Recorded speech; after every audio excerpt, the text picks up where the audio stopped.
The University of Canterbury scientist is using discarded hoki fish eyes to help early detection of diseases like diabetes and cancer. Detecting cancer could soon be as easy as detecting a baby. You can think of it something like a pregnancy test, but they could be used to detect early stages of various diseases. The diagnostic tool won't be complete for another few years, but could be on shelves in less than a decade. If you had easy access to a device like this, you could check yourself constantly for this kind of stuff, and so you will be able to catch the disease in a much earlier stage. It works by the protein being removed from fish eyes using a method developed in the UC lab. Dr. Sasso is producing very small nano-thin protein structures that can be manipulated and used for research.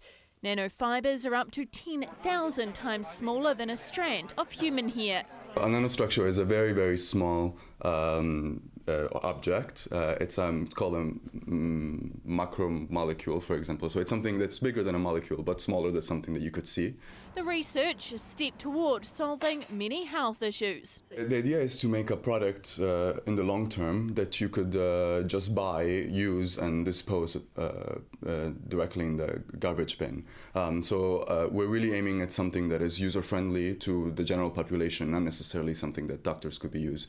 The research started with a PhD in Denmark before he joined a professor in Christchurch and found nanostructures have electrical properties. He received a $1 million grant to exploit those and use them as an electrochemical sensor. There will be specific enzymes or other biological components attached to the nanostructures, and they're used as a scaffold to put these molecules onto an electrode or a sensor of that sort. So they're sort of something that can grab a biological component, and then because they're a bit bigger than these molecules, they can be manipulated and put wherever we want them to put them. The point of his research is to use natural materials for technology. The structures are found everywhere, like mushrooms, milk, and even spider silk. We spend so much time in developing new structures and new materials when we really have things available for us out there.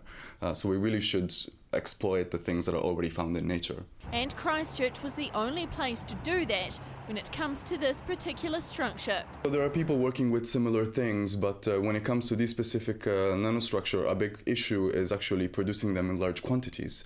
And the reason why I came here to do this work was because this was the only lab in the world, at least that I knew of, that was able to do that. Using natural materials to improve health, a safe option. If you use something that's coming out of the eyes of a fish, it's more biocompatible, it won't harm humans, so it's something that we know that we can use in our everyday life without worrying about whether it's going to be harmful to us or not. Gracie Fee, CTV News. 5 people have been taken to Christchurch Hospital after a car crash in Selwyn. St John's